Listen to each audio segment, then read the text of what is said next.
2018 foi um ano marcante para a educação do Rio Grande do Norte.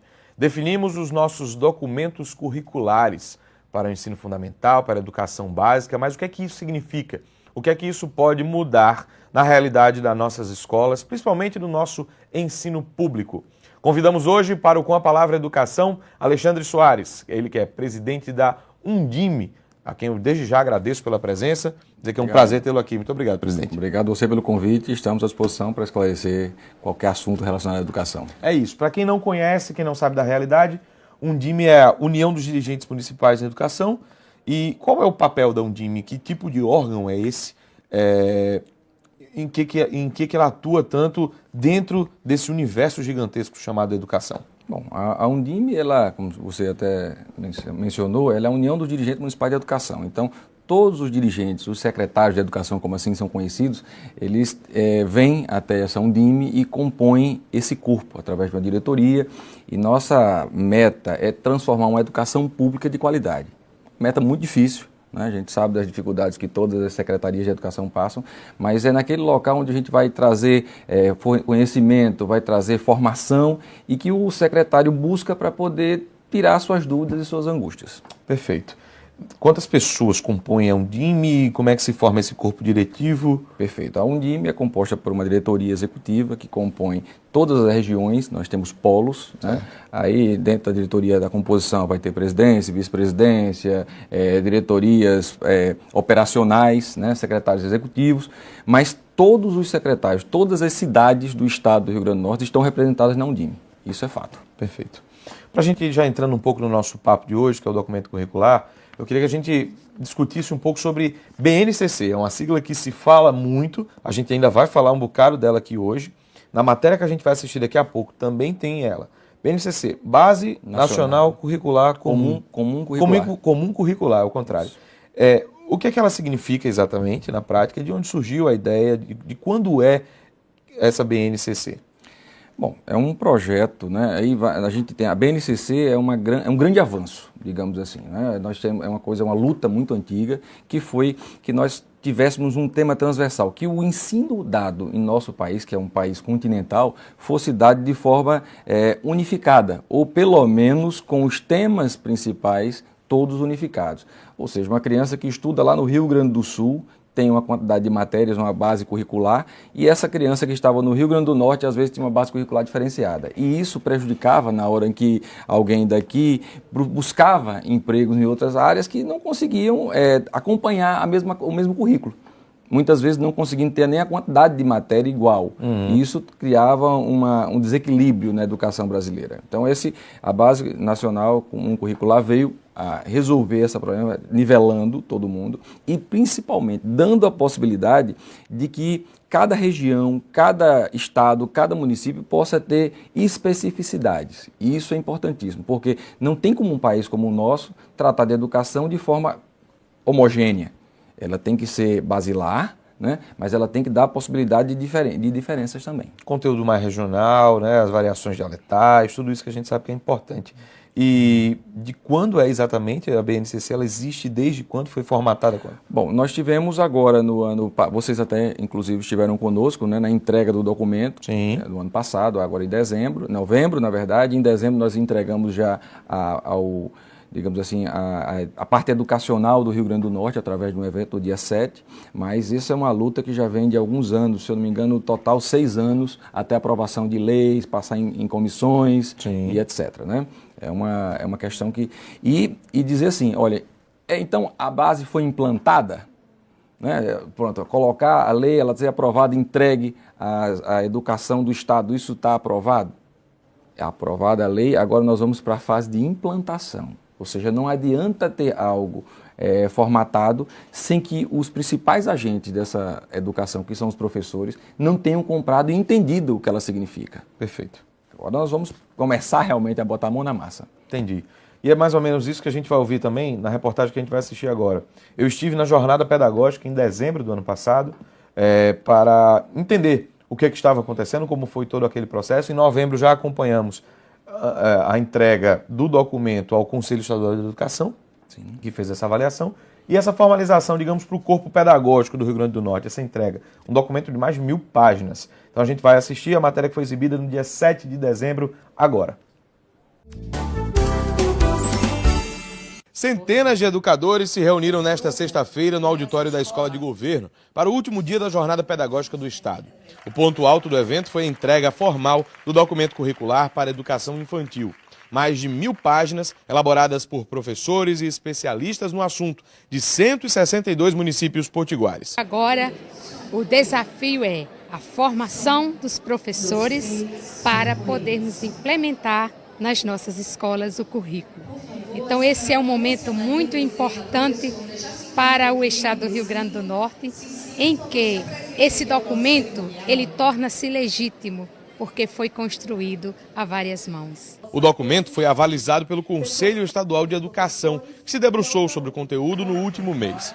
Ele reúne um referencial orientativo para todas as escolas sediadas no estado do Rio Grande do Norte, nessas duas etapas de ensino, a implementá-lo, ou seja, a reorganizar a sua estrutura curricular em consonância com a Base Nacional Comum Curricular.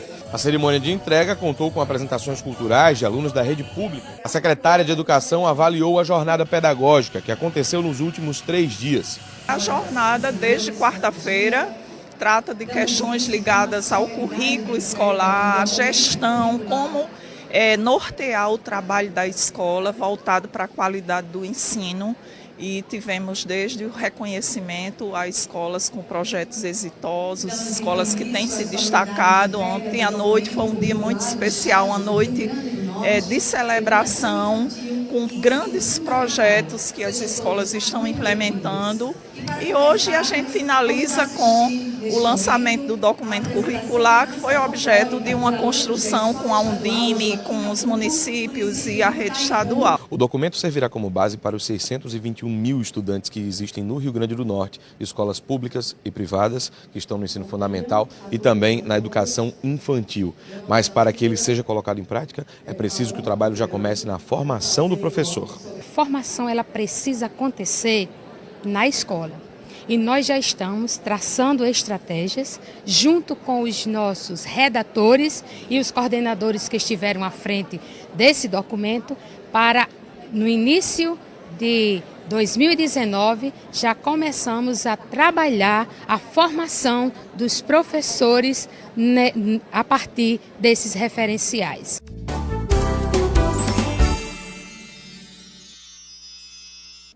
Tá aí.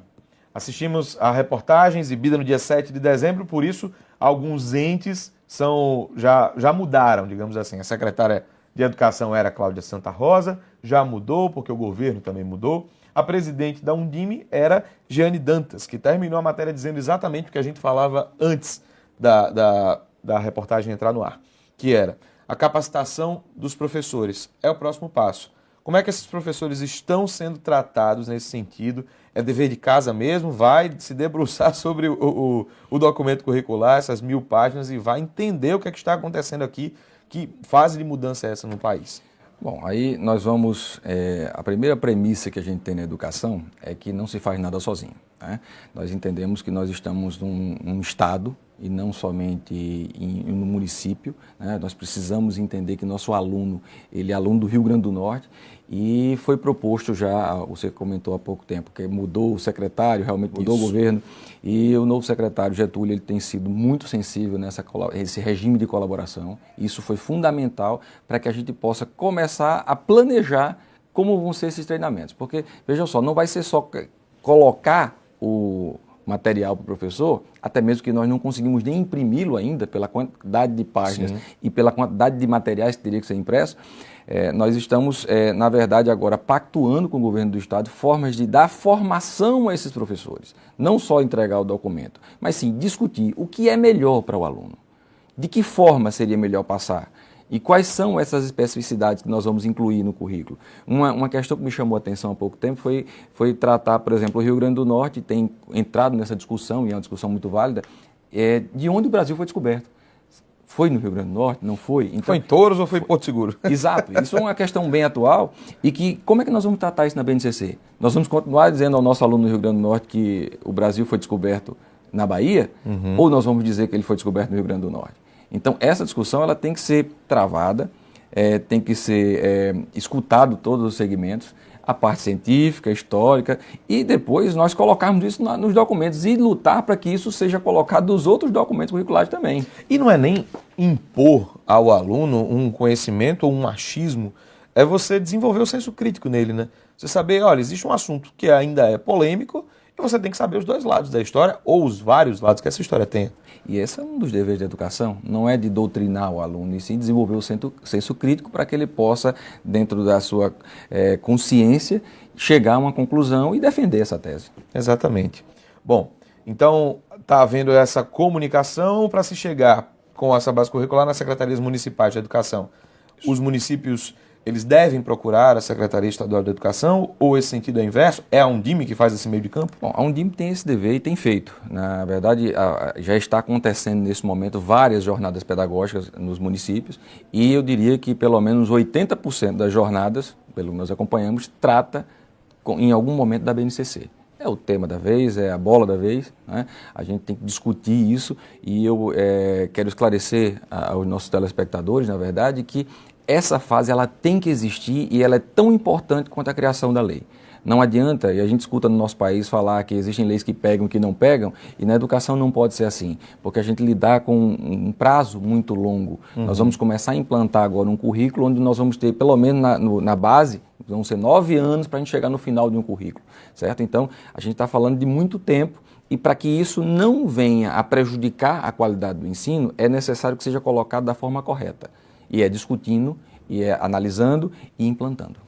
Dentro da elaboração, da formulação desse documento curricular, o que é que coube à Undime exatamente? Porque eu ouvi durante essas matérias que eu fiz, que muita gente foi ouvida, inclusive pais, os estudantes, que são parte fundamental nesse processo, né? Não é só uma imposição que vem de cima para baixo, pelo contrário, foi uma discussão longa. E o que é que coube à Undime? Bom, a Undime coube organizar grande parte desses eventos, né? Contribuir com as formações, contribuir com parte do documento também e em grande parte do processo fomentar, porque você sabe que uma das maiores dificuldades que a gente tem é fonte de financiamento, certo? O governo federal entrou com uma grande parte, o governo estadual, os municípios e a Undime também fomentando até mesmo a parte de formações que gerava custo. Esse documento vai valer para a escola particular também? Sim, para toda a educação. E é fácil implantar ou para não parecer uma imposição numa escola particular que tem seu modo de ensinar, talvez seja diferente, mas ela tem que aprender que vai precisar se adequar, é por aí. Na verdade não existe educação que seja separada do contexto generalizado, né? Nós entendemos as situações das escolas particulares, mas o fato é que a educação ela segue um currículo e isso é uma lei em que mesmo que uma escola particular ela tem que ser regimentada e no momento em que se mudou esse currículo, a escola particular, até mesmo pelos acordos que ela tem para poder ofertar educação, ela tem que se adequar. Isso é fundamental. Com relação às escolas públicas, é uma discussão também, a parte estrutural de recursos humanos, né? Uma discussão. É um problema crônico, uma discussão que vem de muito tempo, que ainda não solucionamos.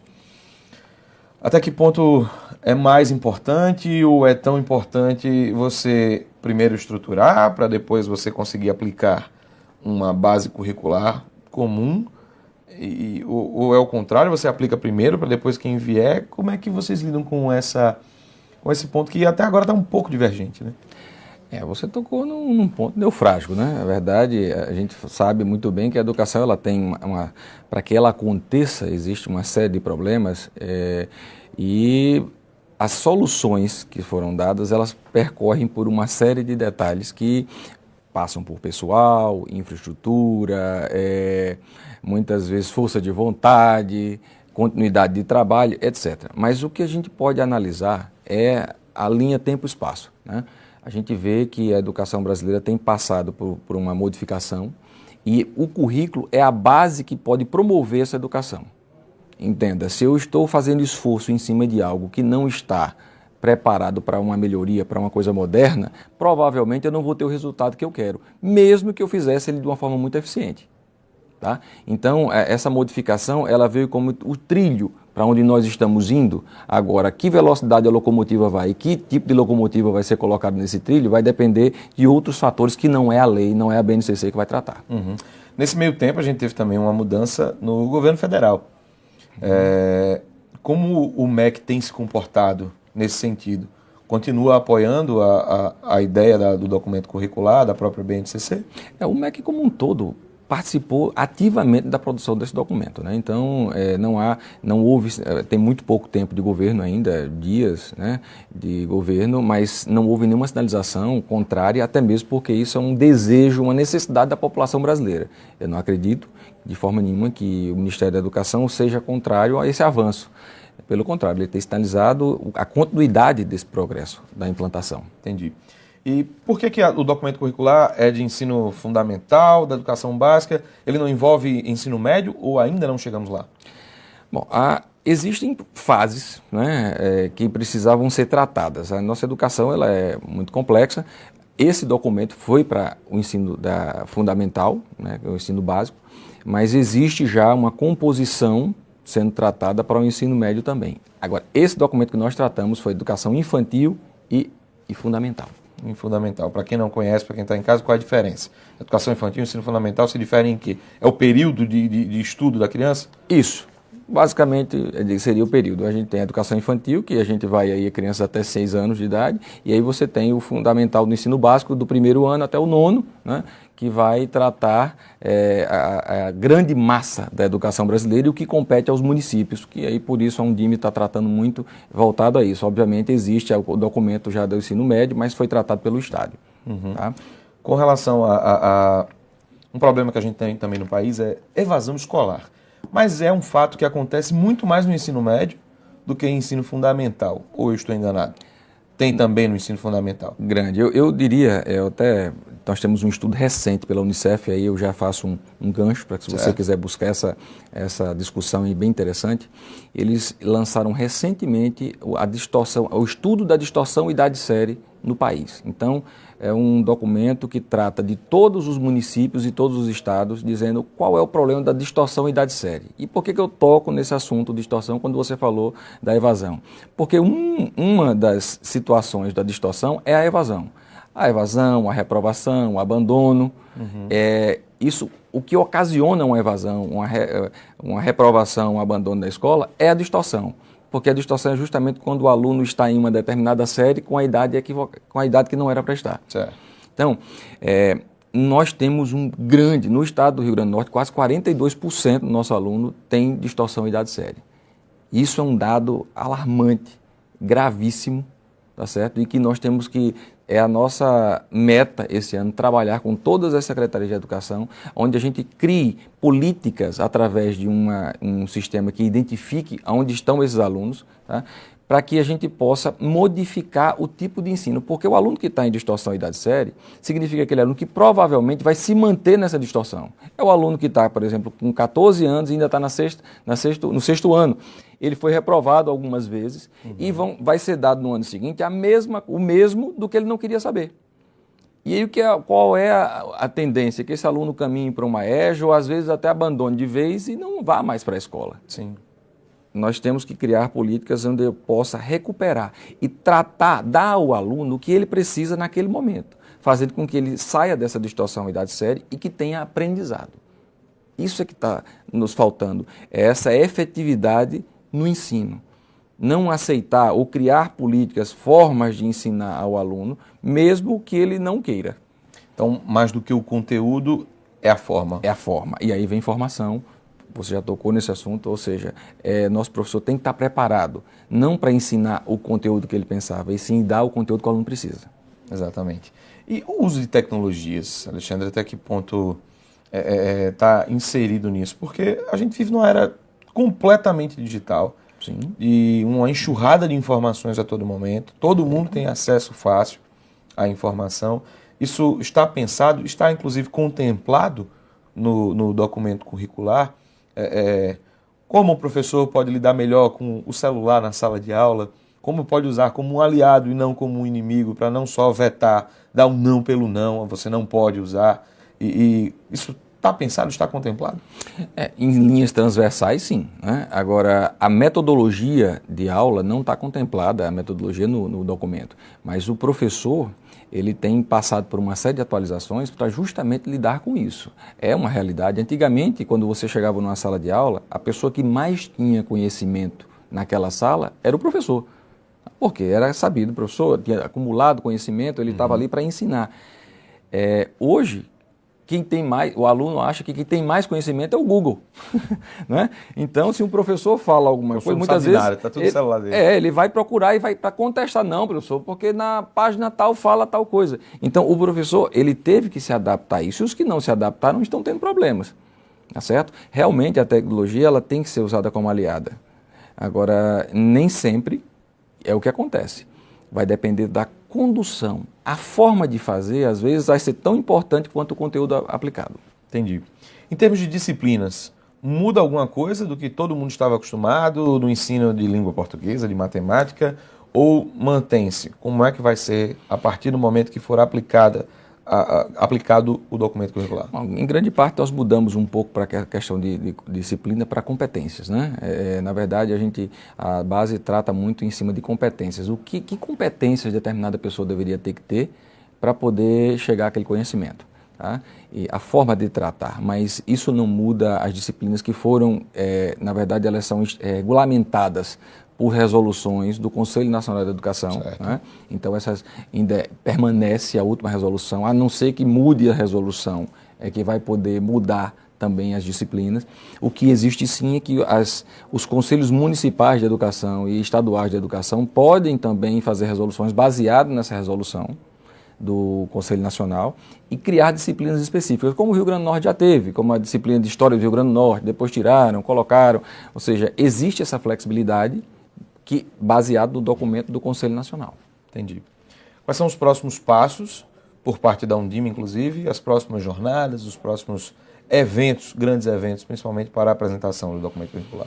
Nós temos um grande evento acontecendo no dia 21 e 22 de fevereiro, 21 e 22 de março. Tá?